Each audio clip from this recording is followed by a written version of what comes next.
Monsieur Jean Huard et Madame Laurence Bordelot nous racontent leurs souvenirs de la ville de Grand-Mère. Vous pensez que Grand-Mère était un milieu intéressant pour élever une famille, y travailler, y vivre?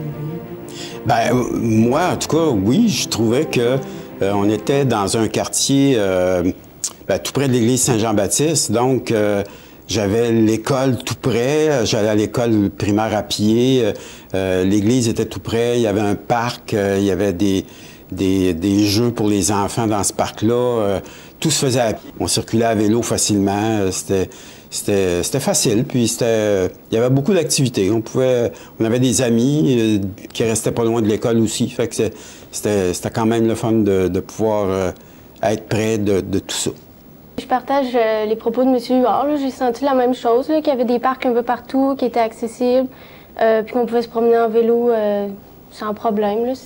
Ça allait bien, faire du roller aussi. Il y avait la piste cyclable. Je me souviens, le tour de Sainte-Flore que j'ai fait avec mon père, ça se recoupe à Grand-Mère aussi. Quelles étaient les autres activités ou événements qu'il y avait à Grand-Mère qui étaient intéressants pour vous et pour l'enfant? Moi, je me souviens beaucoup, quand j'étais enfant, les fameuses parades du Père Noël.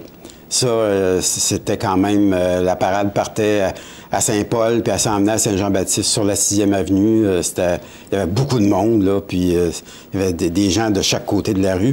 Même la Saint-Jean-Baptiste, la journée de la Saint-Jean-Baptiste, il y avait une parade de la Saint-Jean aussi, un peu dans le même style que celle de Noël, avec le petit Saint-Jean-Baptiste. Puis c'est sûr que le soir, tout le monde s'en allait au parc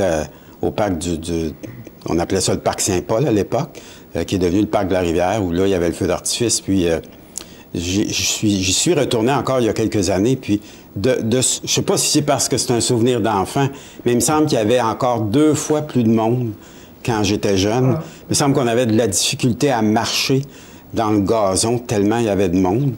Ce qui m'a le plus marqué, c'est les feux au parc de la Rivière pour la Saint-Jean-Baptiste, clairement. Mais je me rappelle aussi de l'exposition des vieilles autos qui se trouvait en face de l'église Saint-Jean-Baptiste, parce que c'était pas loin de chez moi. C'est pas mal ça. Je pense qu'il y avait une variété de commerces à Grand-Mère. Oui, je me souviens, là, dans les années 60, 70, là, on trouvait de tout à Grand-Mère. On pouvait faire facilement l'épicerie. Il y avait 3-4 épiceries. Il y avait un commerce de vêtements de famille, là, Croteau, qui était sur la 6e avenue, où on allait souvent. Moi, je me souviens aussi beaucoup d'un petit commerce qui s'appelait Bonbons Thérèse, où là, mon père nous amenait acheter des bonbons, acheter des revues, acheter des petits jeux, des casse-têtes. Toute ma collection de Tintin vient de là. Bonbons Thérèse, c'était connu à Grand-Mère, là, c'était près de l'église Saint-Paul, c'était très connu, là. Il y avait beaucoup de restaurants aussi à l'époque. Il y avait pas mal de tout. Des cordonniers, des boutiques de photographie, des magasins de meubles. C'était pas mal. La 6e avenue était beaucoup plus animée qu'elle l'est aujourd'hui, puis il y avait presque pas de locaux vides là, à cette époque-là.